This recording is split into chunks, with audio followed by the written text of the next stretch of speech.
Hey everyone, in this video I will be showing you how to change the default download location of an app from Microsoft Store. So let's get started. First thing, if you have Microsoft Store opened, just close it and just go to search and type settings and open it. And here in settings you will be having the system option. Select that and in this select storage. Here we will be having information about our local disk. If you scroll down to the bottom, here we are having change where new content is saved. Select it and at the top we will be having new apps will save to, and by default it's going to be local disk C.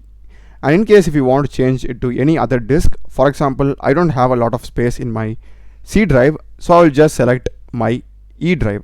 So I'll just select E and apply. So only the first one is enough to be changed. After doing that, let me just now close it.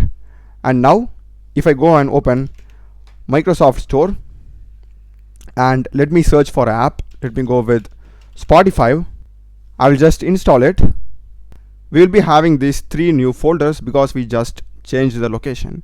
And now if I just search for apps and open it, and if you scroll down for Spotify and if I click on move, as you can see here, this app is currently installed on new volume E. So if you want, you can just change this to another drive of your choice. And in case if you want to move any existing app, you can also do the same. Just select that move option from one app to another, which has been downloaded from Microsoft Store. So that's basically it, guys. I hope you'd have found it useful.